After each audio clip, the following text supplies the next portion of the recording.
that you. I love that you always drop the Barney fucking credit. I know you from so many things, but that's like you always say Barney. Well, because everybody, you know, you make a bunch of films. It's cool. You make a bunch of films that people have seen, like you. Oh, stop it. Like the Flintstones is weird because there's the first one with John Goodman and Rick Moranis. Yeah. Then there was a prequel with me and the rest of the gang. You were in the second one. I was in the second one, which was a prequel. And your wife was? The chick from Third Rock from the Sun. The blonde-haired chick. The big, tall redhead. Yeah. Oh, no. Yeah, the doll, yeah. I know her. I did a movie with her, but my brain is fried. Yeah, well. She's really funny. She's brilliant. And Jane Krakowski was my Betty. You know who Jane Krakowski is? Yeah, she was on the Tina Fey 30 Rock. Correct. And the other girls were on Third Rock. Two rocks. Dude, it's a little melted. Dude, please don't put that everywhere. What, the trash? No, the fucking chocolate. Well, no, like I... Oh, my God, I got to get you a napkin. No. It's better without the napkin. No, I got to get you a fucking napkin, bro. Bro, you're going to fucking... I'm scaring Bro. Wait, what's the girl from Third Rock from the Sun? She's amazing. I did a movie with her. I did a comedy porn. It wasn't a porn, but it was like about porn. Dude, I think our levels of crazy match. You might be a little crazier. Yeah, I probably have done crazier stuff than you. Will you pull that mic down so we can see your mouth? Oh, you want to see me eat? There you go. This is so good you don't want any? No. The dude rolls up. It's like I'm at the movies. This is awesome. The dude, I know, I'm trying to make it like a cool man cave. The dude rolls up in mom's taxi and fucking goes, hey, man, you're like, this is the best popcorn on the planet. Where is it? It's in the kitchen, and I thought it was like, oh, he's giving me like a gift. And I open it up. It's a half-eaten bag of popcorn, like truffle. It looked good, but it's a half-eaten bag of fucking popcorn. You're like my sister Mary, dude. You're a regifter. You didn't even finish the shit. And I'm like, he's like, oh yeah, I was eating it on the way. It was just one of those moments, bro, where you know where I got it, which is even worse? Where? Marshalls. Marshalls with all the sketchy stuff everywhere. Bro, you love... This is Marshalls. You love this Marshalls. Was like $4. You love Marshalls. You have a bunch of Marshall bags in your car. I do. Why do you love Marshalls so much? Where is the Marshalls at around here? Oh, this is so good, dude. You sure? I don't want... I'm in a healthy... I'm eating better now. This is chocolate. I know. It's gonna kick in like 10 minutes. Bro. This dude's got Marshalls. You got everything in Marshalls. Oh, stop. You can put it there. I got your coffee coming. You gotta wipe your hands. Just put it right there on the shelf. I gotta eat more. It's so good,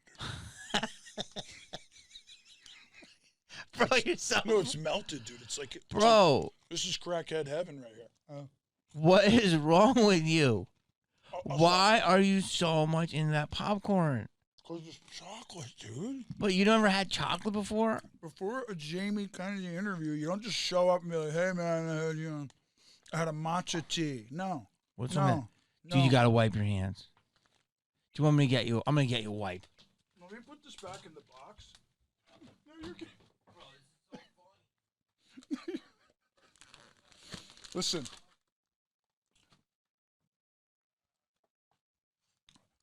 Let me tell you how big I was in the 90s. You listening over here? Jamie Kennedy's going to get me a fucking wipe. Okay? That's how big I was in the 90s over there. Forget about it. I made it nice and clean. You're a pal. You're an angel. Oh, that's nice. You can understand the clutter. Oh, wow. Is that my coffee? Oh. Got some chocolate. I had to get you because you're going back to New York. So you were like, no, get I'm going me to now. London. I got to go to London. You're going to London, but you're like, get me now because I have to go. I know you're gonna be hard to get. Well, I'm coming back to L.A. for. Use the wipies. I did already. I did. No, there was 2. Oh, I used both. Yeah, I'm done. I'm cool, bro. Are you sure? I think so. Unless I go back to the chocolatey popcorn. Don't do it. How often do you go to Marshall's? Twice a month. Now ask me how often I go to Walmart. How often do you go to Walmart? Every day. No. Every day. No. Oh, it's the best. What? Where? It's the people, dude. It's the people. People of Walmart's an account. You know that? People what? People of Walmart. Is a what? An account. What does that mean? It's an Instagram account. And there's a lot of interesting people at Walmart. It's called People of Walmart. It's on Bro, Instagram? The underwear is not worn much. At People of Walmart. Yeah, it's an account. Oh, I'm so joining. They don't wear underwear. A lot of them scoot, too. They're on scooters. They're big. They're big kids. A lot of big. Do you know what a biggin is? Where did the underwear part come in? Well, they're usually reaching over to grab like a can of beans, and you see that crack, and you see it's Half Moon Bay. Okay. You And make a it's- very valid point. And there's some big ones. My friend does a lot of comedy on boats, and he goes, sometimes at the buffet after you do a show, just slim pickings. So he goes, the only thing you got are some biggins. You know what a biggin is? He clocked 270, 285. You know what I'm saying? That's a big one. That's a biggin. That's Late night biggin. now I did another movie, Called? 8 Seconds. Okay. I remember that was the bull riding movie. That was the bull riding movie. With Kiefer? And even the bull riders know what a big one is, if you know what I'm saying. Okay. So this is a term you know. Oh, I'm aware. You're aware of a biggin. Well, in the movie, right? Yeah. You play these bull riders, and now it's become much a bigger sport and it's very professional. And this is the PBR and all. It's very, very Pabst Blue, yeah. yeah, professional bull riders, PBR. Oh, I thought it was Pabst Blue Ribbon. No, and but back in the day, like when we were making that movie, Yeah, I remember that movie.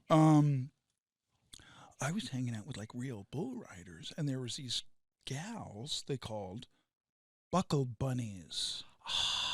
And these were the girls that just hung around the rodeo guys, just to be there for support, so to speak. Dude, I love how you're scared to say it, but you say it classy. Wait, dude, can I tell you? There's so many terms for these. Buckle bunnies is a good one. I've never heard that. Oh, That's it's- so yeah. good. Buckle bunny. So they, after the guy rides the bull.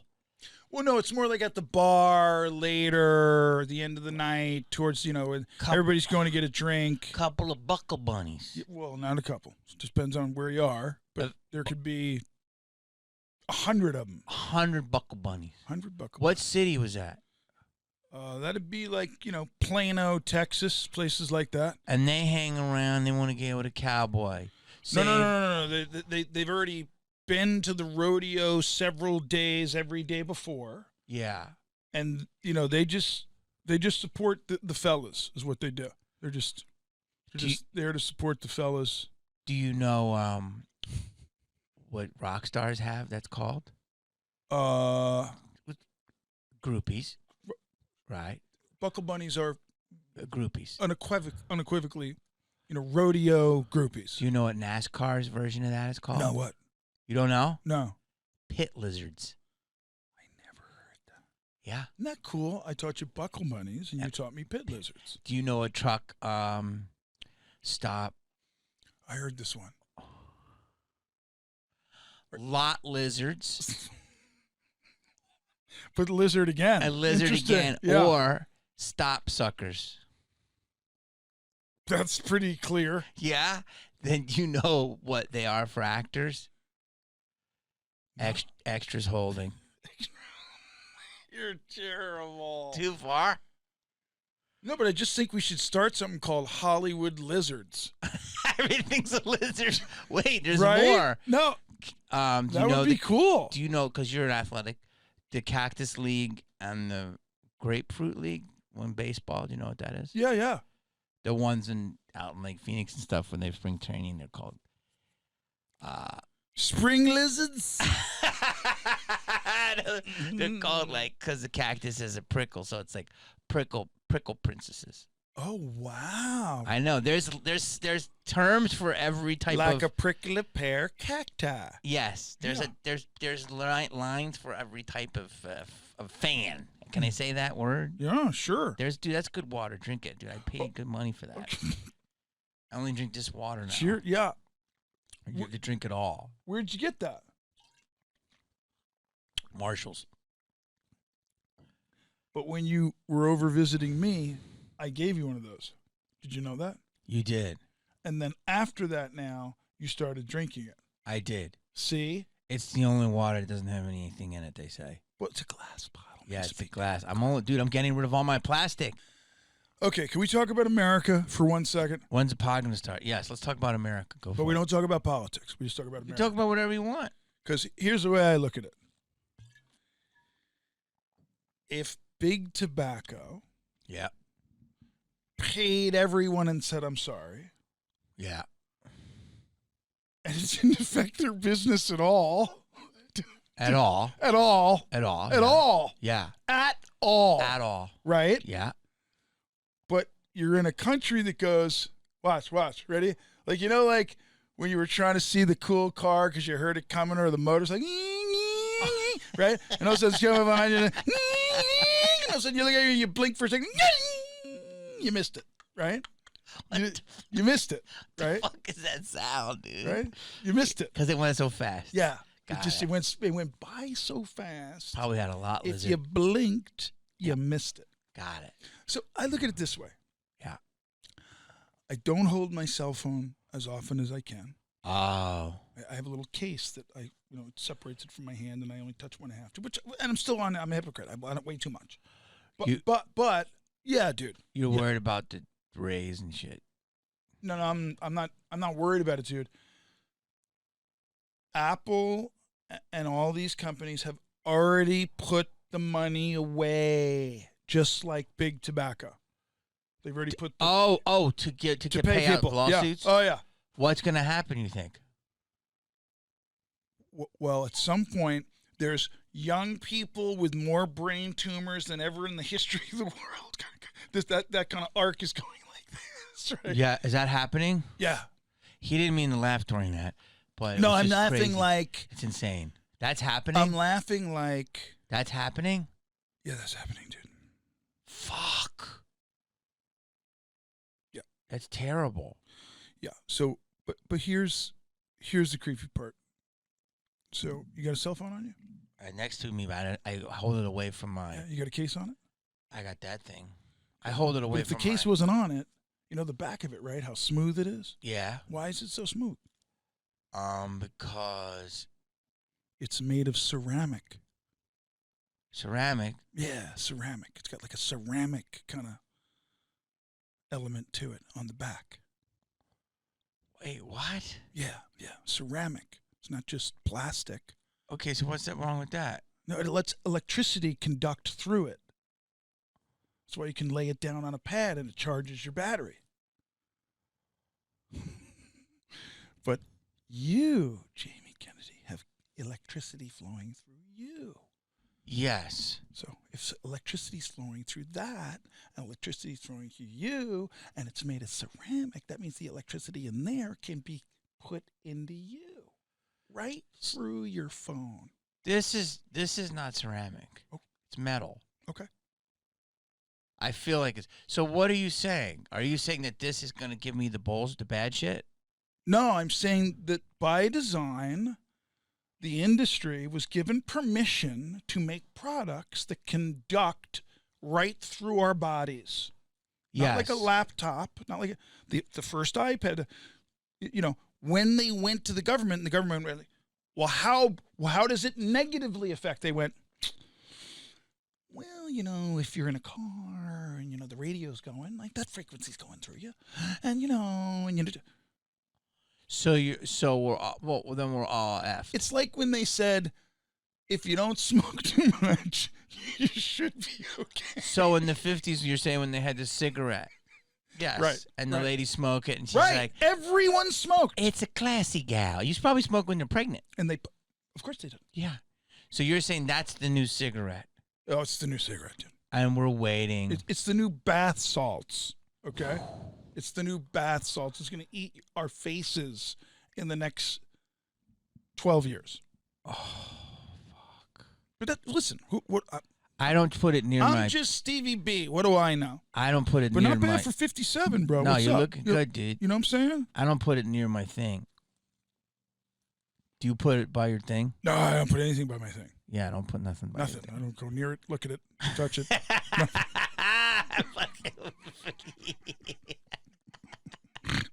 Just leave him alone. Bro. Life's just better when he's left alone. Bro. So you use your. Did you really drive out here? From New York with my 2 dogs, Bunny and Bear. How long did that take you? 6 days. Why? It's the best, dude, because now at KOA, do you know what KOA is? No. The RV parks, dude, on the freeway. When you drive, you see those yellow things that say, like, KOA. Yeah. Yeah. Do you do that? Oh, Where do you stay in that? it's better than Walmart, dude. You stay in a minivan? Well, you can. Or you can drive your car because now they have cabins. Like an Airbnb cabin. Do you stay in a cabin? I take my car, I drive 400 miles, I stay in a cabin, I sleep in, I roast some marshmallows in the morning with my scrambled eggs, and then I get back on the road. Wow. I go cabin to cabin to cabin. And it's your dogs? And my dogs sleep right in the dirty cabin with me, and my wife can't say nothing. Where's she at? She's home in New York. So does she want you to drive or no? She understands that if I'm going to take my dogs from New York to California, I won't fly them. So she's been with me for a long time. I know. You've been married for like 30 years? 34 years this June 10th. 23 years old. Is that when I got married? Well, you're 57. Yeah. 23 years 24, I think. old. 24. Yeah. Yeah. But she's Incredible. I think I remember reading when you she's got the oracle. married. She's the oracle. She's the oracle. So you got married at so young. I met her at 19 and married her 4 years later. 23. You're right. Wow. You are doing like triple. That's hard for the normal existence. Yeah. 34 years would It's like a dog years thing, right? I made 100 movies and stayed married for 35 years almost. You know, it's That's like, insane. Yeah, God's good. What am I saying? Were you a Christian then? No. Yeah, did you used to party? Well, when Jamie Kennedy says, "Did you used to party?" I probably want a little context with the word party. I'm not saying. I'm gonna say. Well, yeah, I wrote a book called. Jesus Christ. No, but it was about that. Okay. So my biography was called "The Unusual Suspect: My Calling to the New Hardcore Movement of Faith." But that was a long time ago. What year did you write that? You wrote it after The Usual Suspects. I wrote it after. I wrote that book in 2003 or 4. 2003 or 4. Mm-hmm. And why were we talking about that? Because you got married, and it's like you got married and made 100 movies, and it's in Hollywood. But it was. You're still married. So if I was married incredible. so think about what I just said. So if I was married in 1990, then it really wasn't for another 10 years almost. It was after 9/11 is when I became a born-again Christian. Really? Yes, sir. Did that have anything to do with it? Yeah, kinda. Yeah, I'm from Long Island. Yeah. Lived in Manhattan. Yeah. But I was out here when that happened, which my wife was home with our kids. So that tripped me. I couldn't go home for 5 days. Because you were in New York? I was in L.A. You were in L.A. and she was in New York. Right. You lived with your family in Manhattan or Long Island? At that time, I was living with my wife in upstate New York. And you had a few kids then? 2 kids. Okay. 2 girls. And how many kids you have? 2 girls. Just 2. Okay. Married. Yes. They're off to the races. Yes. It's Haley, and your other one is Alaya, Alaya, and Alaya is, the oldest. and she has your grandson. My granddaughter. Granddaughter, I apologize. Iris. Yeah, Who you would trip over. Really? Yeah, no, dude. She would like sit here with every little thing. She would tell you a 45-minute story about that football. She's hilarious. And like, but she just makes it up. So you have to stay with it. It's Oh. no, it's a tennis match. So she's super creative. Yeah, and I want to be cool right now because it's my grandkid. So it's hilarious. Yeah. How creative this kid is. That's amazing. That's good. Because it's not that fumbly thing. She's 3.5, almost 4. So it's like this weird kind of focused. If you get me, great. If you don't, I'll see you tomorrow, dude. Okay. She's just. That's great. Yeah, no, it's gnarly. That's a wonderful. I'm learning. So you've been married, and you were with your kids were in New York, and you were out here shooting something. Right. And then 9/11. I was out here visiting. 9/11 happened, and by that point, I was kind of Christ curious. It's so funny, dude. Christ curious. Because really? Yeah, because my wife was kind of already at that point like full blown. She was, you know. Your wife was a supermodel? Oh, Christ compel you. Remember? The power of which movie? Exorcist. Oh, the God. power of Christ compels you. Do you remember this one? We pray to the streets. We pray to the toilets. Now I want you to get down on your knees, Joe Buck. Joe Buck, get down on your knees. Midnight Cowboy? Yeah. We pray to the toilets. I love this. It's one of the top 3 movie for me of all time. Yes, of course. So a real Manhattan story too. Like that Manhattan existed. You would know better than me, but I just love that time in Manhattan, even though I wasn't born yet. Yeah. I mean, even filmmaking then was totally different. Mm-hmm. That's why so much of the improvs have to stay in. Yeah. Because Yeah. just the mania of what's going on in real life. Yes. So I asked you if you partied, and what I meant by that was drugs. So, and that's why I brought up the book. And you brought up a book. Like, because in the book... So you were married for 10 years and you weren't I say reborn. this, kind of, sort of. Yeah, no. I in the first 10 years, I was trying to make a living. Playing Barney Rubble. That was just one movie. Well, I did a lot of movies. I know you did it a ton, but you always bring up Barney. Threesome. Remember Threesome? I remember. I could name it like Threesome, good. 8 Seconds, Usual Suspects, Flintstones, the second Viva one. Rock Vegas. Yeah, Viva Rock Vegas. You've done a billion Usual things. Suspects. Yeah.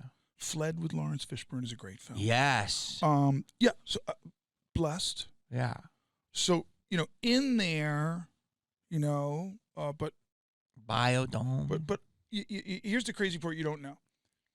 So married in 90, but got sober in 89. Oh. So my whole marriage and all my raising my kids, I never drank or used drugs. Beautiful. But now I'm Cali sober. No. Because I use CBD. So I guess I'm just Cali sober.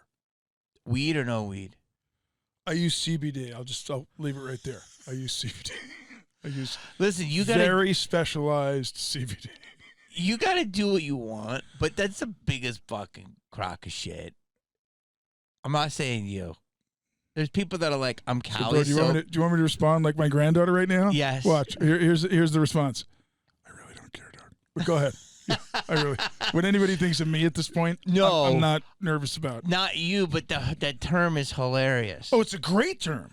I'm Cali sober, but then there's subsects.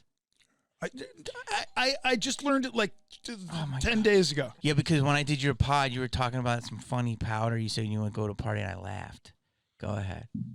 So in my book, because my dad was a school teacher. I know you come from a family of teachers and raised 6 kids. It's incredible. But I'm like $27,000 a year, which was insane. Not enough. Insane. Not enough. Insane. Go ahead. Look at that. You fucking shot. Now, where was I? He comes in, he goes, I need a double espresso. Oh, but it's so good. Okay, go ahead. Double espresso, so good with that little honey. You got to try the honey. Trust me, it's the way to go. But you No, don't- I know. You honey. like bitter, I can tell. No, I don't. I love sweet. Oh. Dude, honey and coffee's good, but my shit's already good. Go ahead. So here comes the Baldwin brothers. We start making money. You want another wet nap, hun? Yeah. You know, there's a dirty one in here. You want it? I want the clean one. I already threw it in there. You want it? You still want it? Yeah, the clean one. Give me that one. So the Baldwin brothers, who was the first actor, Daniel Alec. or Alec? Alex started. He was going to NYU. He was working at Studio 54. I remember Yeah. that. And that was like, if you had that job at Studio 54 as a And bartender, it helped get auditions. everyone was like, yeah. It helped get auditions. Yes, because it was like the sexy spot. And then he landed like the soap opera he did first. One Life to Live, No, it was called General Hospital. No, it was The Doctors. I remember The Doctors. The Doctors. Yes. And then after that, he did Knots Landing. Okay. He played the evangelist Joshua Rush. Yes. Yes, I remember that. And then he started making movies, and then he did Hunt for Red October. Yeah, and that was And rest is history. well, the rest, yeah, he kind of got down in that. And then he did like Glengarry Glen Ross, and then like everybody was like, "Oh, okay, this guy's he's just like a real talented fucking Yeah, maniac." like legit. But yeah, just because I met Pacino once, and I didn't hear the story until after I met Pacino, who said to me, "Yeah, your brother, that brother of yours, yeah, we did the movie, Glengarry, because it was Jack Lemmon, it was Legends. What a cast. It was Legends. What a cast. Ed Harris, it's just insane. What a cast. So my brother, I think, claiming a method thing, has one scene. Yes. It's only in one scene. And one of the most memorable scenes in So film. he never rehearsed. He never met any of them. The first time those actors saw my brother in the movie was when he walked into film. Because he just told the director, David Mamet, I'm in one scene. What I'm doing is a long monologue. I don't want to meet, but I want to have coffee. I'm coming in. I'm shooting my scene. I'm leaving. So that's what Pacino was referring to was, he came in and, he just, pissed on us and left. It's just basically is what he does in the film. But then years later is when I heard Pacino just said, your brother didn't talk to us, but he just came in and was just rough on all of us, with the way he did things. You know what I mean? And now think about that coming from Al Pacino. I know. He's probably worked with some of the most gnarly method actors in the world. Well, yeah, it's pretty cool. So, Alec can So get he down. went in and did it and left? And yeah. Just didn't hang out. And when you talk about, Wow. I'm going to interview Eric Roberts soon. Yeah. And when I was coming up, Yeah. my two favorite actors until I got fired from a movie was Sean Penn. Sean Penn was one of my favorite actors, but I got fired from a movie called Casualties of War. And it's cool. It was politics, and that happened, and they paid me, and that's cool. But Mickey Rourke is, Sean and Mickey in my generation, I think our generation are the two badasses. You know what I mean? Yes. But Eric Roberts, if you know what's required with acting as far as the focus is hard. It's like when you do stand-up. It's the same. Like a heckler you can do a little shift to get away from a heckler, or you can engage, but you have to figure it out. They're both skill sets, acting and stand-up, very different, but do require multiple levels of concentration. Because we have hecklers, but also as actors, we have set decks and, making sure. A lot of moving parts. There's a lot of moving parts, and you don't want to fuck this take. You do not want to fuck the take up. So, when I was coming up, I saw Star 80. Legend. Okay. Legend. And I saw Popa Granite Village. So Mickey, Double legend. Right. Yeah. So Insane. Popa Greenwich Village is It's insane. Popa Greenwich Village. See, this is so cool to talk to you about because you get indie. Charlie! They took my gun! They took my gun, Charlie! I mean, Yeah, we all. bro. I was saying that in like 5th grade. Right. Like, we didn't have children's programming. We had Pope of Greenwich Village. I told people that. Like, I'll say it here first. When I interview Eric Roberts on Friday, yeah. I got to tell him, Mickey Rourke's my favorite actor. Don't punch me. But you had the best fucking line in Popa Greenwich. I can't wait to say that to him. I can't wait to just say. Because, bro, when Mickey walks up to the little hot dog thing, Yeah. fucking Eric comes up like a few steps behind him. He goes, "You can't eat that stuff, Chaluch. It's instant hepatitis."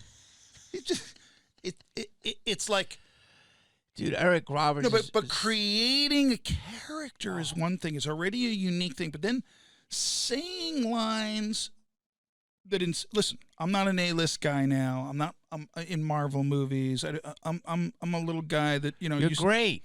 Stop it. There's no list. No, I'm just making an observation right now that if you ask the upper echelon of A-list successful actors and filmmakers in Hollywood, what are the best films? What are their top 20 films? They're not going to say Popa Greenwich. They're not. Why not? I love you, babe. Because there's a reason they're up there and we're down here. We're the real. Sorry, I think Popa Greenwich Village is incredible, and I love Hal Ashby. That to me is in the vein of Harold and Maude. But I just don't think Bogdanovich. But all of that stuff is being lost, Jamie. Agreed. Even by Hollywood itself. Friedkin. I know. I'm thinking about that. The So films of that's the 70s. where I'm going when I'm talking to you about it. I'm not trying to be a dick. Serpico. Dog Day. Day. That's the 70s. Don't even do that. You're making me sadder. I'm just talking about Popa Greenwich Village. Nobody like but the kids. I think that the filmmakers today that you like that make great movies love Popa Greenwich Village. I think they understand it. But yes, I'd be willing to bet you. Do a lot of young generation TikTokers know what it is? If you went to the PR firms, the agencies, and the studios, and you talk to film writers, producers, and actors, and the people who do wardrobe and things like that, and you ask those people, write your top 20 best films of all time. I'm telling you right now, half wouldn't name the films we're talking about. They wouldn't. They'd name more contemporary films in the last 15 years. Meaning they're prisoners of the moment. Meaning everything's going so fast, and kind of if you try to be that old school thing anymore, it's just there's no traction anymore. There's just no traction. But what I mean is it's I'll give an example. I keep saying Hemsworth. Chris Hemsworth is everywhere. Mm-hmm. Lovely guy. Mm-hmm. Great guy. Mm-hmm. Can he do Eric Roberts in Popa Greenwich Village? No. That's why he's Chris Hemsworth. Right? Mm-hmm. That's why he's Chris Hemsworth. But guys like that. He could have a good indie in him. That would be, I'm sure it's Blair Witch Project. I don't know. But I'm just saying, and I'm just using him as a hypothetical example. Because he's like a superhero. He could name all these movies if he's like some kind of an indie 70s, 80s, 90s freak, Bogdanovich, whatever. Great. I'm making the same observation that you are. I think there is not as much of an overall observation and reflection on the great films that we've observed from those decades. What happened on Casualties of War? I thought you were in this movie. That's how dumb I am. When I moved to L.A. in 1989, I used to get posters because I worked at a movie theater. I got a job right away. Oh, wow. 2 jobs. I was an usher. You got the Casualties of War poster. Yes. I was an usher in the North Hollywood Great poster. Theater. An amazing poster, and I worked at Red Lobster. Michael J. Fox. And that was the first time I saw God rest his soul. Yeah, Michael J. Fox, but it was God rest his soul. The other guy who was in the Stallone movie. I don't know what it was. Was he in Casualties of War? No, it was out at the same time. I want to say it was Lock Up or no, it was something, and it was my brain, dude. It was a guy that reminds me of Michael Madsen who just passed away. God rest his soul. I was in Enemy State with him. But it was a movie.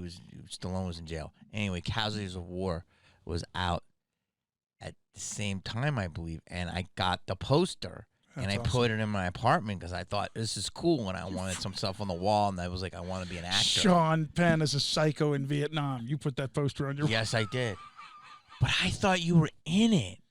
No, I almost was. It was Michael J. Fox, Sean Penn, John C. Reilly, and John Leguizamo. And it was Brian De Palma. And so what happened? I mean, you already went after Marvel, so I think I'm not scared to say anything. No, so what happened was I was given the opportunity to audition to play the third lead in the film after those two guys, just dialogue-wise. Sean and Mike Fox. Okay. Right. So this character named Hatcher was this kind of like radio man, goofy, kind of like Radar on MASH. You know, he was kind of this goofy guy, you know, like kind of the goofy guy in the platoon, you know, the kind of quirky, odd one. But what happened was, very fast, I'll just zip through this first part. When I auditioned, I didn't do what was in the script. I added some stuff. So when I read for Art Linson, the producer, he went, "Why are you adding that stuff?" And I went, "This is the character." And he went, "Great, can you meet Brian in 3 hours?" That's De Palma. I went, "Yes." I go, 3 hours later, same thing, De Palma. "Why are you doing it like this?" "This is the character." "Great. Sean has final casting approval. Can you leave now and meet him in 2 hours at this restaurant?" All day? This was an all-day thing? 1 day. Right. Wow. So I meet Sean. I can't believe I'm going to tell the story. Have you ever told it? Not like this, Good. I don't think. No, so and Sean's great. Sean's brilliant. But now he's a little crispy, but he's cool. You know? I love that term. He's crispy. He's a little crispy. I know, we got to go back but to that. in a great way. You know, if you could Go stay on the focus. So I meet him for this approval thing. Yeah. And I'm a kid. I'm a baby at this point. I've never really done a big movie.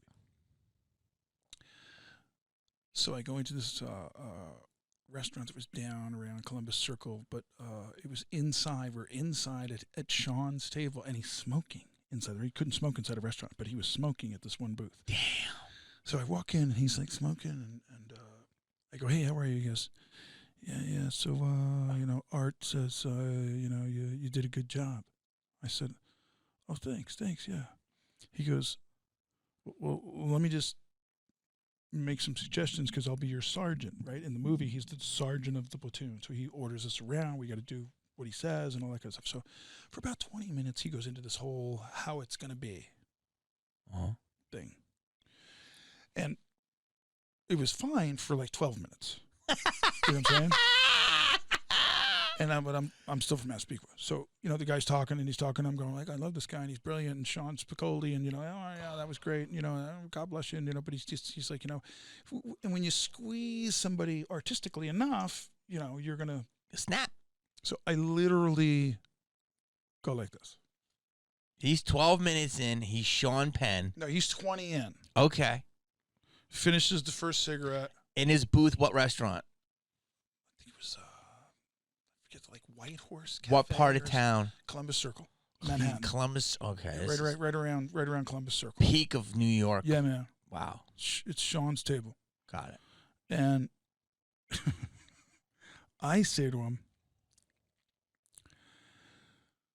I don't think they explained to you what I'm doing. I said, but my character's going to have like a lisp and a stutter. And kind of technically what I have to do with the character is probably going to take like almost all of my energy. So can I please just say something? And I got to just say it. And he goes like this. Yeah. I go, why don't you just stay the fuck away from me, and I'll just stay the fuck away from you. I had to say it like that. No. I said it. I had to. I can't go leave me alone. No. I went, if that makes sense, I hope that makes sense. I said, but what I have to do is so difficult, and you're an actor, so hear me. See how I'm getting agitated talking to you? I did that to him. This is alpha on alpha. You're a wrestler, too, and he was a wrestler. Oh, I'd fucking, please. I'd bam him. Go ahead. No, but Sean's cute. I'd bite his ankle, and then he'd give up. So and if he didn't, I'd bite his nose. 20 minutes in. Just kidding. Sean would kick my ass. 20 minutes in, multiple Oscar nominations. You tell him to. I said it like that. Now he would go, I don't remember that. But what I had to say to him was, listen, I was very scared. He was an idol of mine. Here, I know he has final cast approval, but I'm not going to fucking. Excuse me. I'm not going to Phuket, Thailand with Sean Penn so we can go like, drop and give me 20 every 5 minutes. I'm not doing that.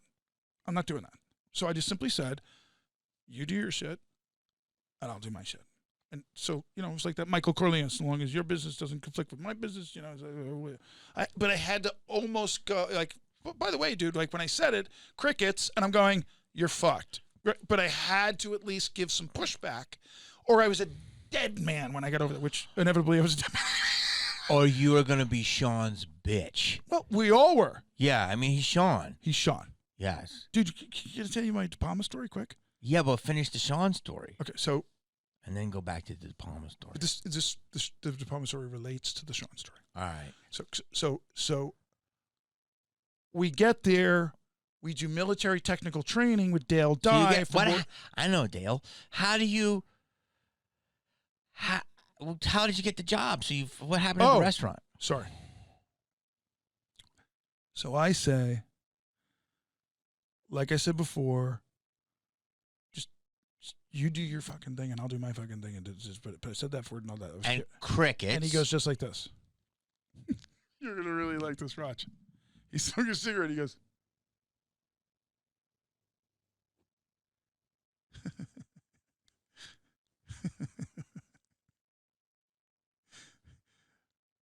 Okay, I'm going to call Art, tell him you got the job.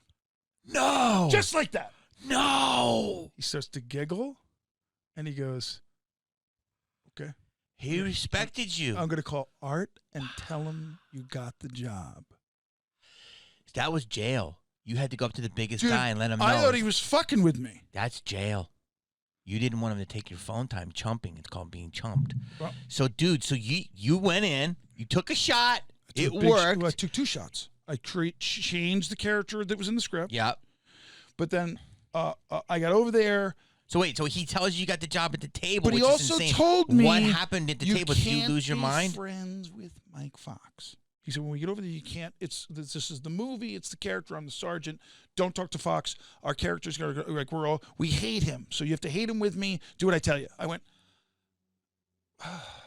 yeah, but I have scenes with him. So, like, how does that work? I can't talk to him about the fucking scenes. I can't have a fucking iced tea with him. Like, how does this work?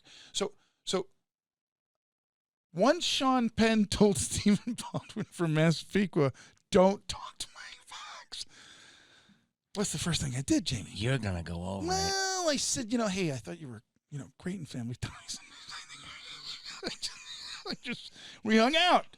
Yeah. And then after the training and after like a week of shooting. You went over there for how long training? It was 10 to 2 weeks, 10 days to 2 weeks of military technical advisement. Amazing. Which was boot camp. Yeah. Boot camp. So you went to boot camp, and when you left that restaurant, you were jumping up and down. If he was serious, yeah. Yeah, okay.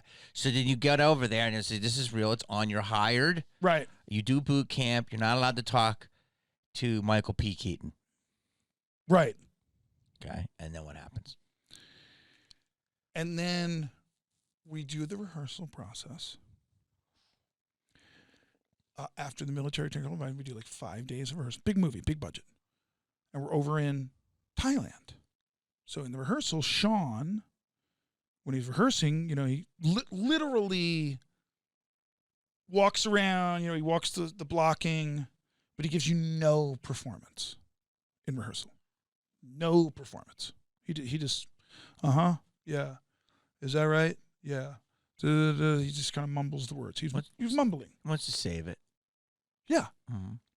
Now, if you saw the film, he has a very thick Queens, New York dialect like this. So when he's talking, he's going, hey, Hatcher, let me ask you something, Hatcher. Where the fuck you get your fucking balls so big? You gonna fucking ask me that question, cocksucker? Yeah, I remember that. Right, so hold on. There's my impersonation of the Queens, New York. Okay. I get to my first day of shooting. I get to my first scene with Sean Penn. Never heard an accent. No accent at all. Mumbled during rehearsal. Action! Hatcha, let me ask you a fucking question. How many times I gotta fucking tell you to keep up in the line? You do this one more fucking time, I'm gonna make you hump water for the next 2 clicks. You hear what I said? Stephen Baldwin playing Hatcher. And you're the camera. Watch. I'll play to this camera too. So I'm talking to Sean Penn, who just said his first line. It's my first scene with Sean Penn on the movie. Mm-hmm. And I go like this. I'm sorry, can we cut? Wait. Watch, dude. Watch. Brian De Palma. So, You gotta bring that microphone back too, so I can hear Brian De Palma takes his headset like this, goes like this, and fucking throws his fucking. The pack comes out of the pocket of his dress. He fucking throws. And De Palma's a big guy. He's a big, heavy-set guy. Yeah. Not a little dude. Yeah. Throws his headset, dude. Fade in there. He runs to where I'm standing with Sean. As he's running, Sean just walks away. And dude, on my eyeballs, Brian De Palma goes, I won't scream. He goes, you don't cut my camera. Say it, scream it how he did. Push the microphone away. Yeah, he screamed it. Do it. But I'll scream the second part. Okay. Do it. The first part was, you don't cut my camera. And dude, but like a Disney character, like a minion with his ears back weeping. I'm going, like just getting, like my hair is blowing back as he's screaming in my face. Uh-huh. He says, you don't cut my camera, you don't cut my camera. And I go just like this. I'm so sorry. I apologize. I don't know what to say. I just need to know, is he really going to talk like that? Mm-hmm. Is his, because I never heard him talk like that before. Watch. Listen. You don't ask what Sean is gonna do! Do you understand me? Like that. This fucking far from my face, dude. I went, I won't ever ask you again what Sean's gonna do, Mr. De Palma. 3 days later, I was fired. So, I made a choice. I put it out there. I was an independently passionate guy, and it didn't work out. They let me go for creative differences, and then they paid me. And I had turned down a movie called Last Exit to Brooklyn, if you remember that one. Yeah. And I went to go do that, but I got fired and got paid. He came back, and I did Last Exit to Brooklyn. God is good. And Sean's great. Sean Penn's great. And I think he would probably beat me up. But that's just me. And I love his brother. God rest his soul. True story. Did you hear my scream that, dude? That, Brian De Palma, 6'1", 250 pounds back then. Have you ever told that story? Not like this. No, I never said what happened with the me and Sean stuff. Because there's no animosity there. You know what I mean? Wink, wink. They let me go. It's just better that I go. Dude, that is such an intense story. I have so much to say to that. Well, dude, it was a bummer. I was there for 3 weeks. It was kind of cool to watch 5 days of that cinematographer, that DP. Yeah. Steve Burham is his name. He's a genius. Yeah. And, so to watch, 50 little guys up on coconut trees hanging lights was pretty cool. Dude. I think I remember hearing about this, that you... Why don't you help me get Sean Penn to do an idea I have now for Jeff Spicoli? Well, I don't know if he'd like me. Oh no. Yeah, Did you get fired from? I was Casualties of War 3. It was a crossover between Tremors and Casualties of War 3, and I was looking for graboids in Phuket. Dude, no, I'm going to tell you why, but remind me to tell you that. But hold on. Can you bleep out all my curse words? You barely curse, dude. I curse a lot. Bro, Too much. First of all, I'm sorry I cursed. it's insane that happened. You do Titans on Titans and Titans. And then John C. Reilly's fucking, hi, everybody. He pops right in there. And then that blessed him. Yeah. Because he went on to do. He was boom. Well, he did 4 more films with Sean after that. Yeah. Yeah. We're No Angels and yeah. He did a lot of stuff. So, dude, you he's brilliant. He's great. You went in there and you. Fuck, dude. Have you seen Sean since? No. Have you seen De Palma since? No. Have you seen Michael J. Fox since? No. Did you get in trouble for having the dinner with Michael J. Fox? Well, it wasn't so much, it's like you break for lunch, right? Yeah. And like I wasn't like sitting next to Mike with my tray. Mike had a trailer that was the size of the hotel we were in. Yeah. Here's what I love about that story. Okay. Is that there's a lot to say and I don't want to forget, but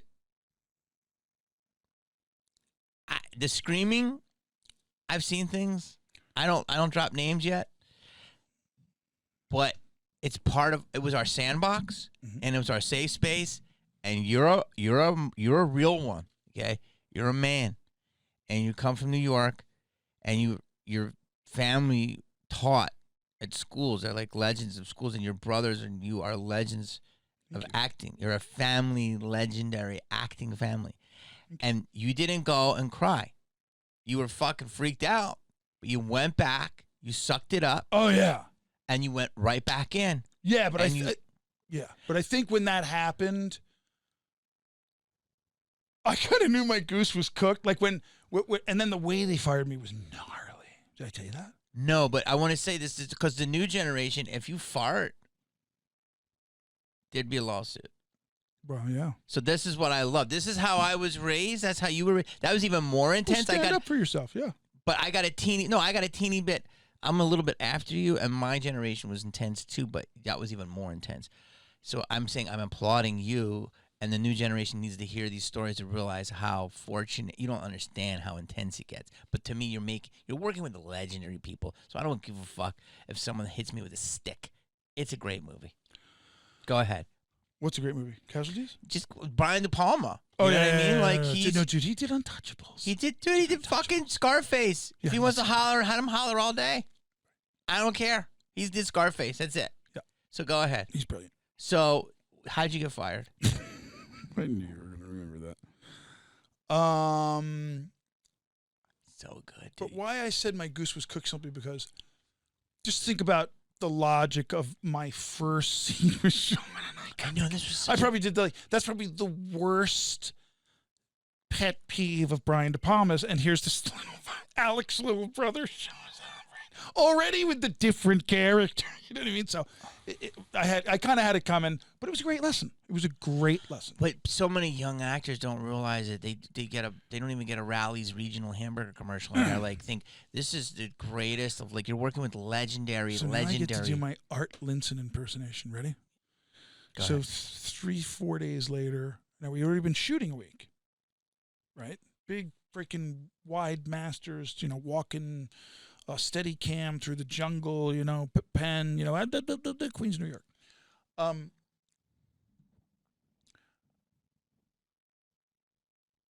My call time pickup was 7:30 a.m. 6 a.m., bro. Mr. Baldwin? Yeah, I opened the door to my little hotel room, right? This little kid I never saw before. Your hut. This little kid from the production office. I never saw this kid. Okay. Andrew, They sent hey, sir, Andrew from production. A PA. Just wanted to let you know that you'll be having a meeting with Mr. Linson this morning on your way to set. On your way to set. Oh, no. You listening? Yeah. Yeah, dude. Yeah, man. Sure. Hey, yeah. Just, let me brush my teeth. And I get in the van. I go to Art Linson's office. I walk through the door. He's sitting like this. I sit down. He goes, Steven, this is the worst part of a producer's job. First thing he says to me. I go, no, I just get that same kind of chill, like, oh my God, this is not happening, right? But it went away because it already happened. So I'm okay. So I literally go, excuse me? He goes, things aren't working out. And I go, what do you mean? He goes, we're sending you home. 3 lines. This is the worst part of a producer's job.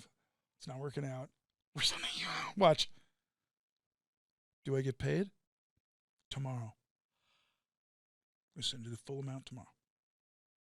I go,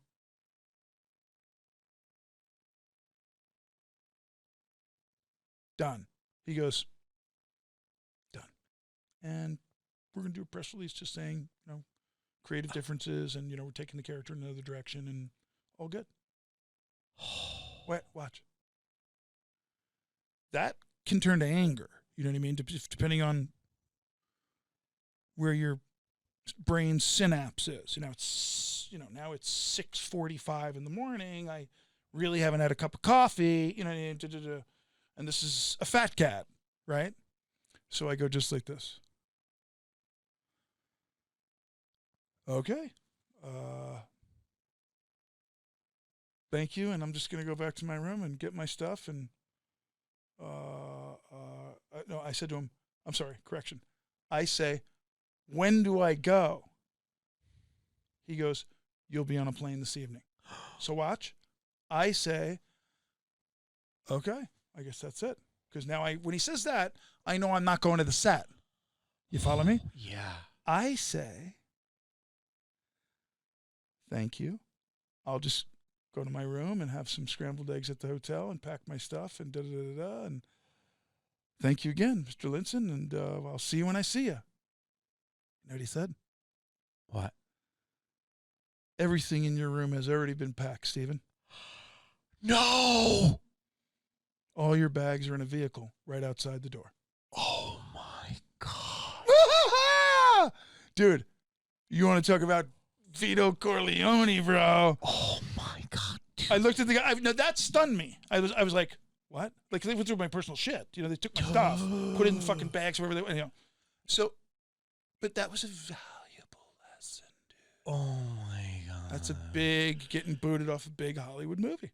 Dude, they did not want you on that set. Yeah, I guess, Wow.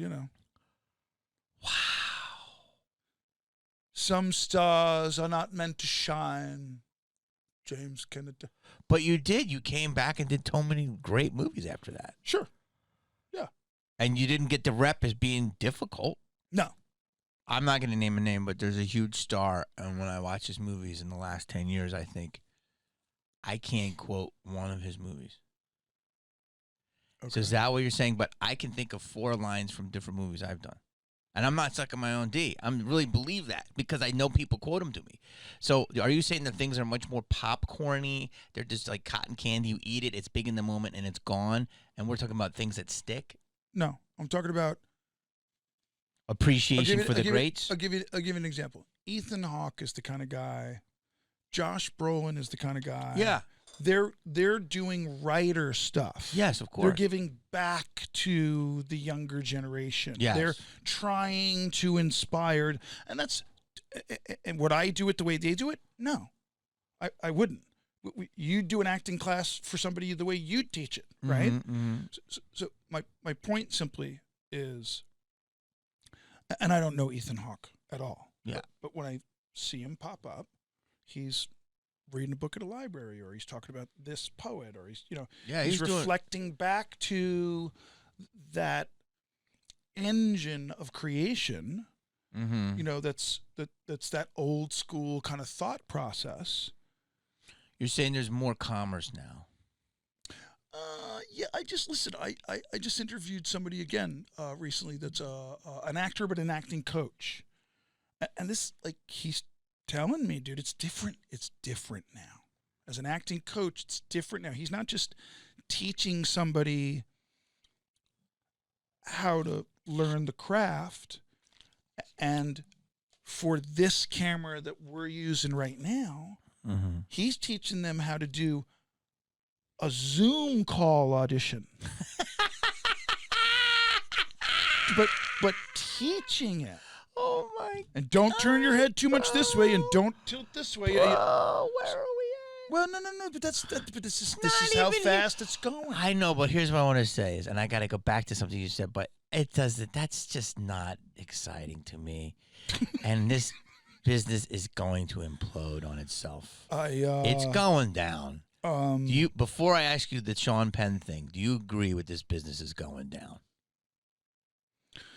No, because it's a big fish, little fish, right? So and as long as they keep acquiring stuff, listen as long as movie theaters are closing.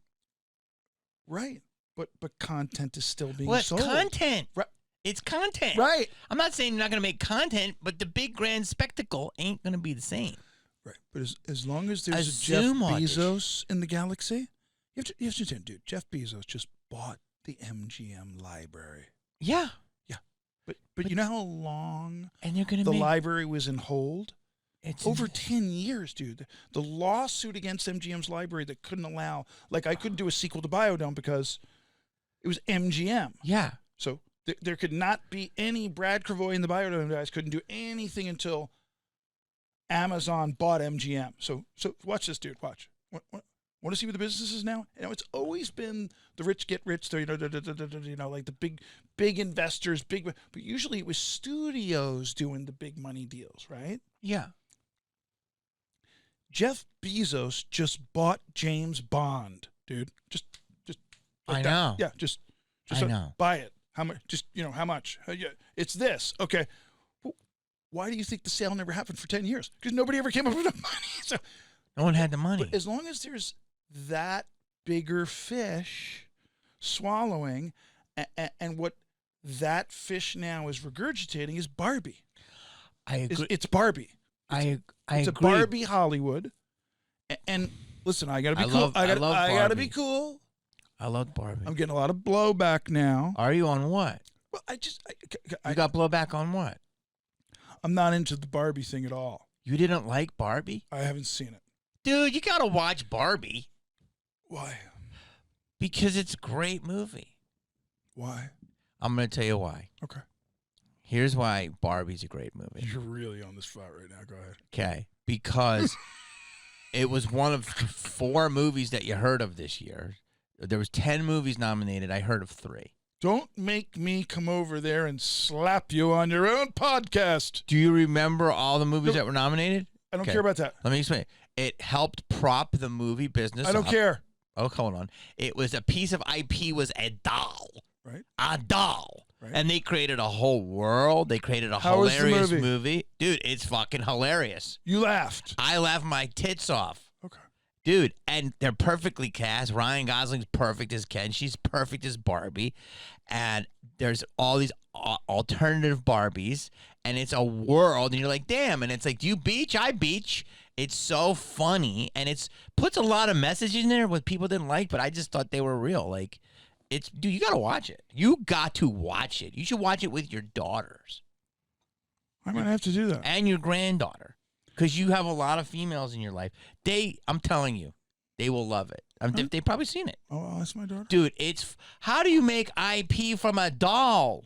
Well, that's they easy. created a doll with enough money. But they did it with a doll, and they created a whole world. And the director, she's the biggest fucking female movie money ever. It made, right? $1.5 billion. She killed it. Yeah. Dude, it's funny.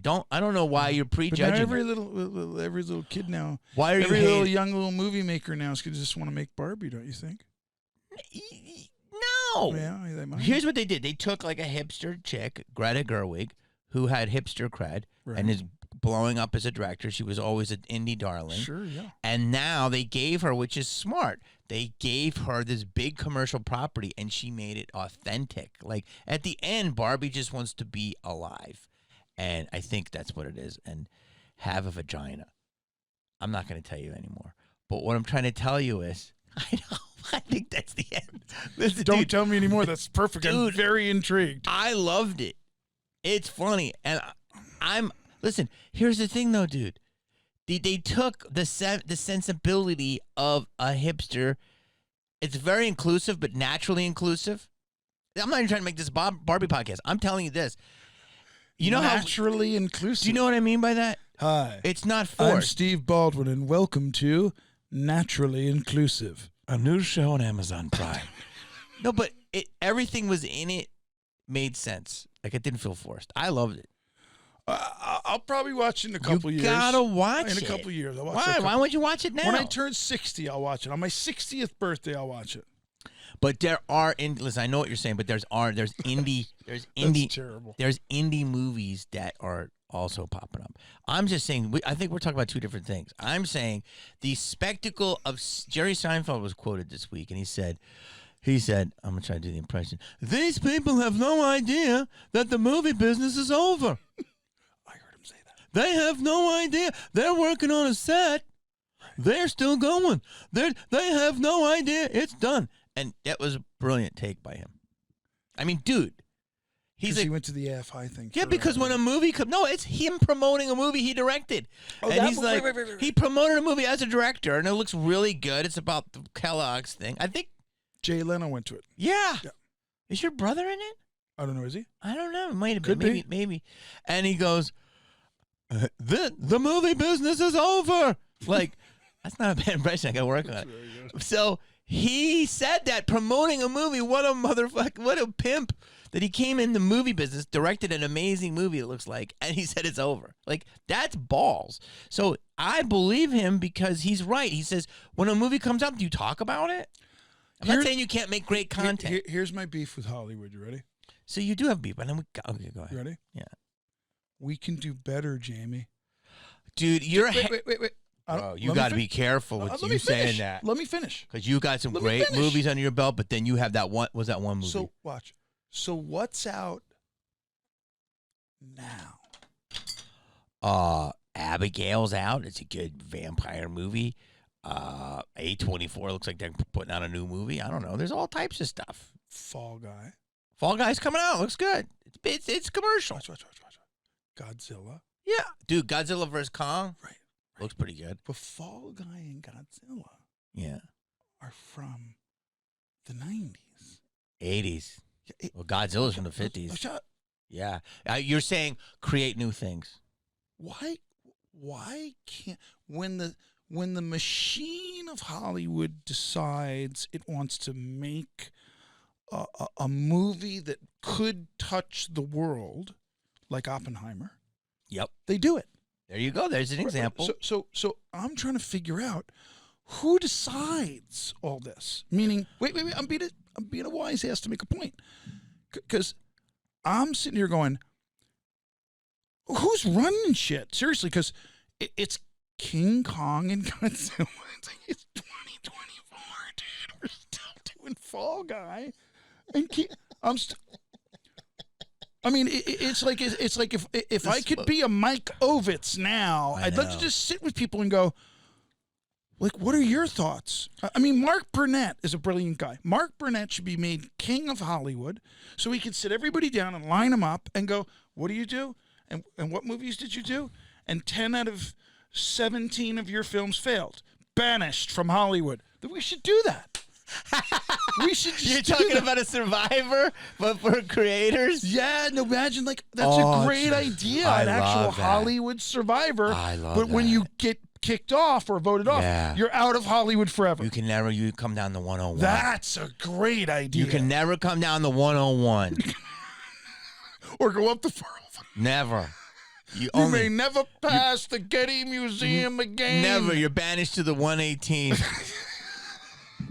It's the 5 South for you for the rest of your life, scumbag. Dude.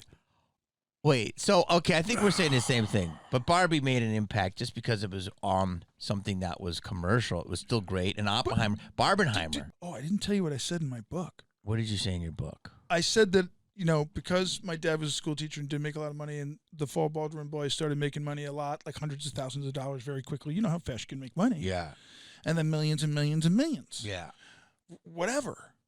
Right? So when I started making a lot, I started using cocaine. Okay. Cocaine was my drug of choice. Couldn't tell from this interview. Back in the... That was very funny. Back in the day. Okay. Right? Uh-huh.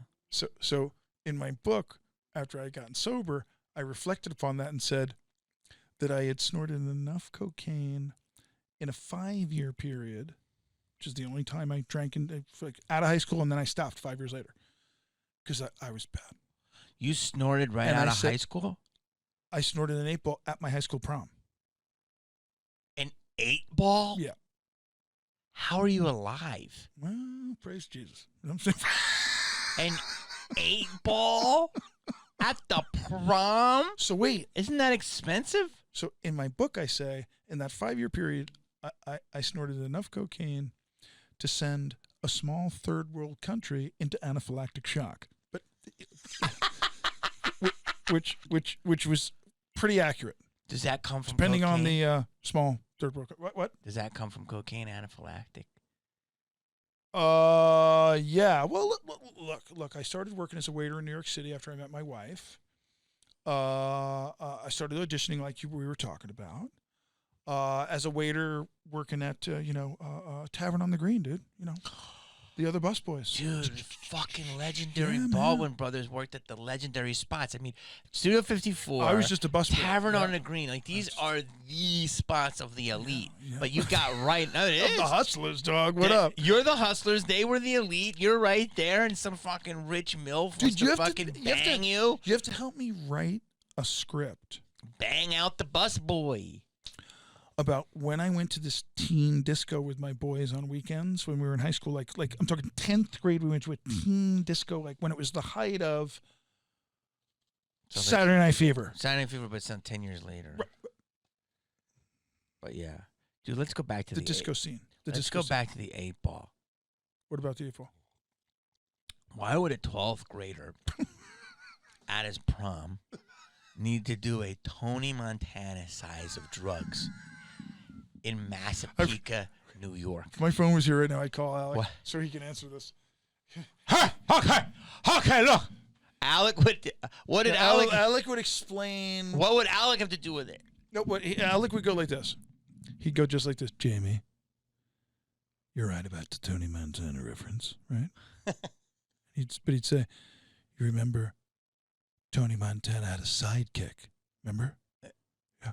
Remember the sidekick? Little drug hit, the one that was worse with drugs. Oh, yes. Mano. Shoot that piece of shit. Mano. He had Mano. Which was Steve, what's his name? Oh, Weber? No. Steve. I know him. Oh, he looks great. He's like 65 years old. He goes to all the autograph things, too. It'll come to me. Yeah, Stephen Bauer. Who whispered in your ear? I don't know. Is he Jewish? I don't think so. No. Stephen Bauer, legend. Yeah. Okay. So, and then he had a problem with cocaine for many years after that film, actually. Who Bauer. Did? He did? Bauer. Then he got sober. Then he got sober. No way. So they were fucking doing method. Why? I still don't know why a 12th grader from Massapequa, New York, needs to do an 8-ball of coke. Because you don't understand where I was from. Well, your dad was a teacher. Yeah, but yeah, bro, it wasn't freaking, your brothers you're all good-looking guys. You're athletic. Right. Who's doing coke then? Everyone. In the suburbs of New York? Yes. How'd you get it? Yes. Oh, gosh. From little guys took the train from New York City. Why would you need to do it then? You're just going to class. No, I said the prom. I didn't do it okay, to go but to class. Like cocaine in the 80s in Hollywood, if you talk to some of the people that were here, yeah, because I got here in the late 80s, they said it was on the table when you'd have a meeting. Right. If you did a little espresso, remember how you did a little espresso before this pod started? Yeah. You do a little toot. Right. And you talk about the script. And that was just, which I don't judge. In the 70s, it was weed. If you talk to people from the 70s, they go, yeah, you smoke a joint, you talk about it. The 80s, it was a little toot. Nothing wrong with it. Okay? But that makes sense because it's the music and the acting business. You're in high school, at the end of high school. Why are you doing toots? No sense. It's not like it's the Oscar night. It's not like you're at the Playboy Mansion. Are we going to do like an intervention that should happen like 35 years ago? Was the whole family tooting? Were they the bald? Alex sober were now. they the bald? Wait, Daniel's are you ready? sober Were now. they the 8 Baldwin brothers? Yeah, we were the 8 Eight Ball Brothers. Yeah, we were the Eight Ball Brothers. Kind of, sort of, but not bad. You know, we were. Listen. Is everyone sober? I think Billy might have Billy a beer still, once in a while. Billy likes to take a little toot. Billy likes to toot. No. These are jokes, Billy. So that's wild to me. I'm glad you're sober. Cali sober, bro. Cali sober. Oh, I got back to that because Cali sober. They subsequent it with Cali sober. Do you know what I mean by that? They No. subsect it. They go Cali sober. So you're basically saying you do CBD, okay? But then people are like, I use full spectrum. Full. But then people are like, I'm Encino sober, and that means you can do CBD with like a Valium. It's just to sleep. Wow. Or I'm Tarzana sober. Yeah, I can't take Valium. And it's like I'm gonna do CBD and a Valium, and I can just do red wine. Like it's just hilarious that people just push the fucking goalposts. Yeah, it's weird. It's hilarious. But I really just use. There's CBD. No judgments, bro. But alcohol and any of that, I can't do any of the other stuff. I can't. If I drank alcohol, I'd be a dead man in 5 minutes. Alcohol lowers your vibrations.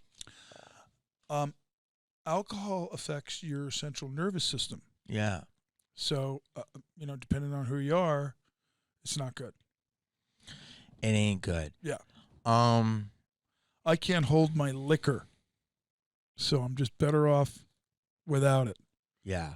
So now I live by always thinking, never drinking. See?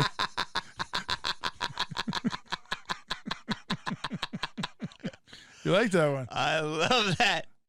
Wait, now your lineage continues with your daughters. Yeah. And one of your daughters, am I allowed to bring that up? A little. Yeah, I don't want to if you don't want to. Not much. I wasn't going to. Well, it's just because, they're operating on a certain frequency. Yeah.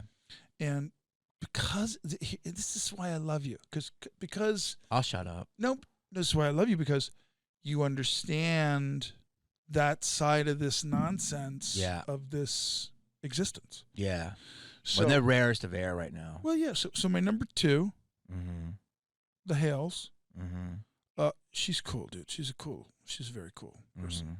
And she's taking care of him. He's making more music, quietly.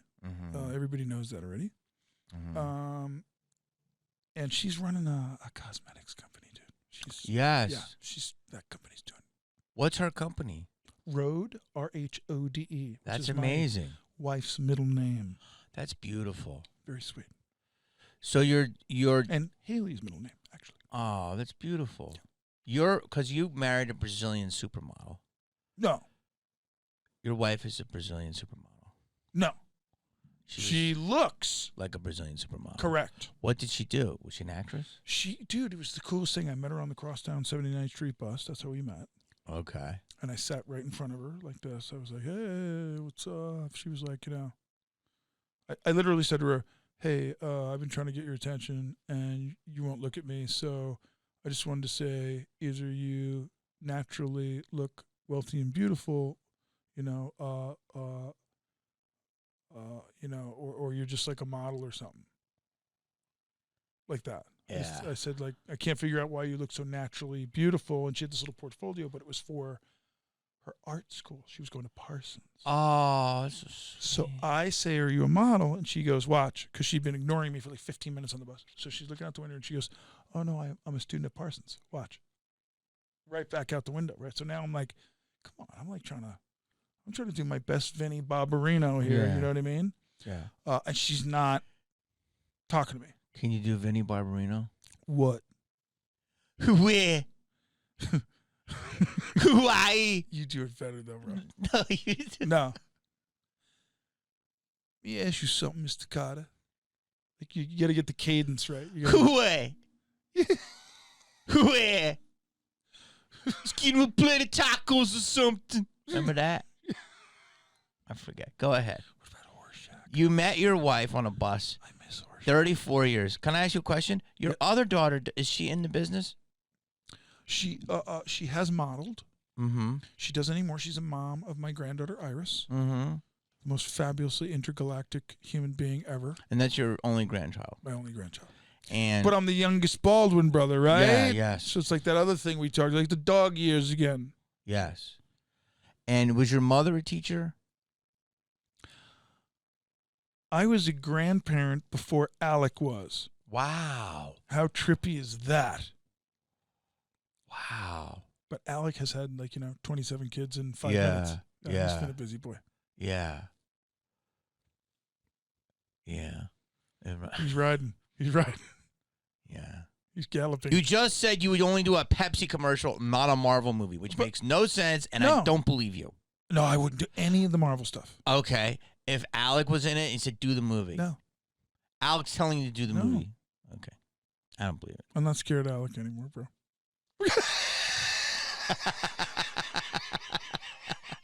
I'm 57, bro. Yeah. That's very funny. Dude. I used to be very scared. You did. He was He's very intense. he's your oldest and you're the youngest. Well, dude, there's 4 of us. I was the runt. Yeah, you were the one. Alec was protecting me from Daniel. Who was the oldest? Alec. And then Daniel? And then Billy. Daniel's after Big, Billy? tall, 6'2.5" Billy. Yeah. A scrapper himself Yeah. in his own right. You guys are all fighters. Well, my dad said, you got to just, and the worst part is, excuse me, my wife's adorable because my dad passed when I was 17, so my wife only knew my dad through stories. So I had to explain to her, honey, I'm the youngest. And I know you heard all these nice stories about my dad. My dad was gnarly. My dad would snap your neck if he wanted to, but he'd tell you, I could snap your neck if I wanted to. Right? Like he was a little great Santini. So in my memory, he was a little great Santini, but he was also my baseball coach. He was also a teacher. He was a hero. He was a wonderful man of the community, wonderful educator, all these lovely things, but he was a shit kicker. Dude, I remember being 7, 8, or 9. We're at Massapequa High School on a weekend. We're closing down recreation, and these 2 guys light off a pack of fireworks in the locker room. Dude, my dad's hanging a net on a basketball hoop on a step, on a big 8-foot ladder. And you hear, and my father comes nice and slow. My dad comes down the fucking ladder, and my dad was 6'1", 250. Yeah. Big guy. Big dude. And just starts huffing. I'm 9 going, why is he running in the locker room? I thought it was coming from outside. My dad goes in the locker room, dude. And he's got this key. Remember when we were kids, there was that a little fork key for the lights in the gymnasium? Yeah. You ever see that? Yeah. Some weird little fork keys. Went into a thing and clicked up this little internal thing so that kids couldn't throw the lights on and off. Yeah. My dad, I run behind my dad, who, by the way, when he starts running, he's like, stay here. I'm like, start following my dad. He runs in this locker room. Now, locker room's, high school locker room's a big locker room. My dad goes in, bro. I go in behind him. All the lights are on, and he gets inside this quick little maze. You go in, it's you go left, and it's like if you went to a gym, a racquetball court, there's the kind of seats where little lockers are, and you shave, and then there's more lockers over here that's just lockers. Yeah. Another 30 yards of lockers. Okay. Big high school.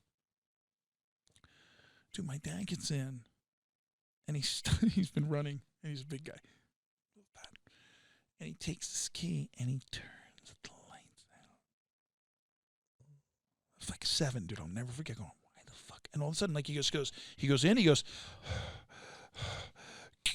and you just hear, my fucking dad starts running to the other side of the locker room because he knows that's the exit door. Yeah. And he's been listening to hear if it banged. So he knows they're still on the other side of the locker room. He's turned the fucking lights on. To catch them. Dude, he gets down, and it's like Batman when we were kids. You just hear these 2 guys going, we're sorry. like a beating. So your dad is fucking them up. My dad. Yeah. Bam-bammed these guys for 3 minutes in pitch black. That's how you did it back in the day. So they let off some fireworks. And they did goddamn what's coming to them. Can we They allowed were to say doing that now? criminal activity Yeah. on private property. Yeah, your dad was allowed to do that. And he was a licensed educator Yeah. and a sports coach. So he let him know. So, dude, the next thing I'll never forget. The next thing, we'll see this here. And the lights come on, and these two guys are on the floor. It was like a hero moment with my dad. My dad's sitting there, there's like a blood on him and shit. You know, like, And those kids are laid out. out. Wow. Wow. But my dad didn't talk. He didn't go, "Hey, you kids." Yeah. He turned the lights up, beat the shit out of them so they'd never do it again. Yeah. Yeah. That was back then. You can't do it. And I don't condone that now. He doesn't condone that. Should never turn the lights out. This was allegedly. It was allegedly. It was in the dark. We can't. And, yeah, it was gnarly, dude. And listen. One time we were driving to Jones Beach, and my dad's driving with all the kids in the car, and he pulls the car over the side of the highway going to the Jones Beach. And there's 4 boys and 2 girls. It's all of us. Mm-hmm. He pulls the car over, stops the car. He gets out, which is different. When he's in the car, he says, "Stay in the car." If he's in the car, he says, "Stay in the car." That's different. If he gets out of the car and leans in the window and goes, "Stay in the car," that means don't get out of the car, no matter what. My dad goes and walks down like 30 yards, maybe 50. He walks 20 car lengths down the side of the road, and there's a guy there changing a tire on his car with his girlfriend. And my dad walks right up to him and goes, "Bam!" and punches him right in the face, lays him right out on the side of a freeway. Why? And steps over him and goes, "How's it feel?"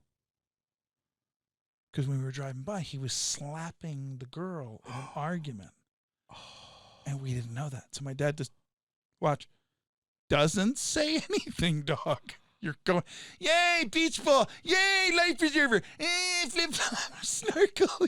Yeah. Watch. Shh. Stay in the car." We're all at the back window going, "What's he doing? Where's he going?" You just see the silhouette of my dad go. You see the guy's feet go. Because he slapped the girl.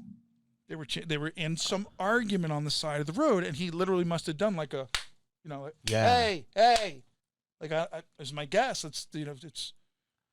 That's beautiful that your dad did that. Oh, yeah, he was a Clint Eastwood kind of guy. That's beautiful. He laid the guy out. So I learned, lay the guy out, ask questions later. You know what I mean? Which happened to me at the Sunoco not too long ago in Studio City 3 years ago. No, you didn't. Yeah, this guy was there for the farmer's market, and because you're pretty chill. Go ahead. Yeah, but if you're bullying someone, I'll wrap a chair around your head. Yes, what happened? Weird, dude. It was demonic in the spirit realm. And we believe in this. I know it's true. So this guy, I was paying for some stuff, and all of a sudden I hear this argument behind me, and I turn around. It's a big, tall guy in a straw hat, kind of like, looks like a farmer. And there's this little Hispanic guy, like in like black clothes, with like a little guy. They're very petite. He worked at like Alfred or something over there, right? Alfred Coffee. Yeah, right over there. You know what I'm talking about? Laurel Canyon. Yeah. So there's a Sunoco right there on the triangle, right? Yeah. So in that Sunoco, I turn around over my shoulder, and the big tall guy is looking like, got his nose almost to the nose of the other guy, like, "Oh, you listen, you shit." I thought it was two guys that knew each other who were arguing. I think they knew each other. Yeah. So I thought they were friends. Yeah. So I go back.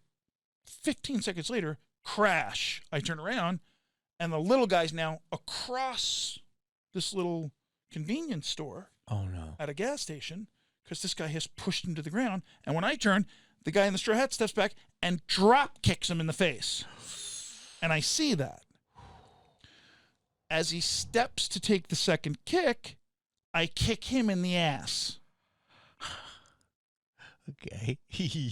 So this guy's King Kong at the moment. His adrenaline's, he's going to do the second kick after he just drilled the guy, right? Yeah. So I know now he wants to kick. He wants to get his kicks. So I got to get his attention, break through that as quick as I possibly can. Yeah. So I won't yell it like I yelled it. I had to yell it. Yeah. But I just said, "Listen, What's happening right now, you don't understand. You don't understand what's happening. Who are you? What are you, a fucking cop? I'm about to fuck you up. I'm about to grab your esophagus with my fingers. And while I have it, I'm going to peel your fucking nose back right over your forehead. And I'm going to do it so fucking fast, all you're going to remember is the taste of the blood in your fucking mouth. So listen to me. Think about what... Now this guy's on the floor, got kicked in the... I'm just trying to, like a cop, I'm trying not to get killed. He may have a gun. I don't know. Yeah. But I had to try to stop. That's what my dad would have done. So now, twice the guy swings at me. I could already tell, Jamie, I would break his knee backwards in 1 second if I wanted to. Yeah. Because he swung at me once, right? I know exactly the weight displacement. I know what leg he steps on. I know how he leads with his elbow. I know exactly how to knock him out with my right hand. But I'm not going to do that because this guy's a dick. He'll remember me the rest of his life if I break his knee backwards. Mm-hmm. So I started saying those things. I didn't do like, hey, kung fu. I had to say, I'm about to hurt you bad so that you'll never forget this day. The choice is yours, is what I said to the guy. But it went on for what seemed like 6 to 8 minutes. They called the cops. The woman was crying. The cashier, oh my God, police! Like it was. I'm like West Side Story with the guy. I'm like this, you know. First of all, this is beautiful that you did this. It was wild. Second of all, was that all over TMZ? No, never on anything. I never heard the story. I went back 3 weeks later and I tried to get the security footage because I thought it was probably very interesting. Only because the guy swung at me twice and I ducked. He ducked because people don't know that you're such a fighter. I'm just fast. Yes, but how did it end? How did it end? He ran out. Wow. He just ran out. I was just trying to keep him there till the cops came. Would you have done that to his nose? No. Yeah, you just let him know. No. If I hooked him once to his ribs, he wouldn't get up. Yeah. He wasn't a fighter. Yeah. He was just picking on somebody smaller than him. Good for some demonic. I felt demonic? bad for even the bad guy in this case. Like I said, if he was some kind of Hulk stud, really, that could make a difference in the world, with some kind of machismo, I'd be into it. But this guy was just, some. Why was it demonic? A tall Weasley dork picking on a small Weasley dork. Yeah. Kinda, sorta. It was not cool. Well, no, it was. But was it evil? You said demonic. Well, they didn't know each other. Oh, really? No, they were two strangers in a gas station, and this guy just decided to push this guy down and kick him in his face. Fuck, that's awful. That's demonic. Yeah, that is evil. It's not a nice spirit, certainly. So I just introduced him to the other side. The good side. Well, yeah, but see, the good side controls the bad side. That's what people don't understand about God's wrath. So I just introduced him to God's wrath. I just simply said, if you behave, the outcome could be like this. If you do not, if you choose in this moment not to surrender, you will never forget me for the rest of your life. That is so good. Wait, can I? It's so good, dude. I love it. Yes, but it was true. I was gonna bite his face. Just I was gonna. Do you have to. Well, you want to do a little Hannibal Lecter sometimes. No, you gotta just to make a good point. You know what I mean? Gotta let people know you'll bite into their neck, like you. No, not the neck. You want to, because here's the thing: if they're biting your nose, they're looking at you, and that hurts. Then you bite their neck. See? Yeah. You have to out crazy the crazy. Well, I think it's more like you have to just be confident enough to be able to say, never underestimate my crazy. Yeah, I'm with you. Yeah, don't underestimate my crazy. And I don't. God bless you. Dude, like I said, because I love you, man. I want to tell you this. I want the young people to know, and the older people, that when you got fired or creative differences from Casualties of War, that you went on. We're going to run out of tape, but I just want to say this. To Born on the 4th of July. Right. So you went from one Vietnam legendary movie to even a bigger That was awesome. Thank you for saying that. That's very sweet. That's No- a great, and Tom Cruise is pretty cool. Yeah, I think Tom you Cruise. went from Sean Penn to Tom Cruise. I didn't love the last Top Gun, but Oh God, Jesus, stop! let me end this the right Stop, way. Ebert! Stop, Ebert! So there's a silver lining. Stevie Bieber. There's a silver lining. Tell everybody your new podcast Oh, gosh, where they can thanks. see you, and tell them your socials.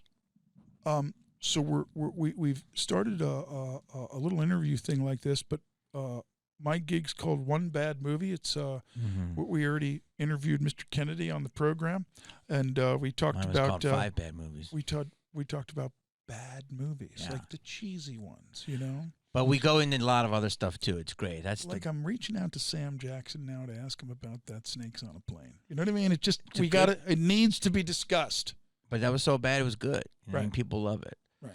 So, listen, it's his new show. Watch it when it comes out, dude. I appreciate you coming. Thank you. You're awesome, man. You Love are to you and the More fam awesome. and the dogs and your trip back. Bless you, baby. Thank you, buddy.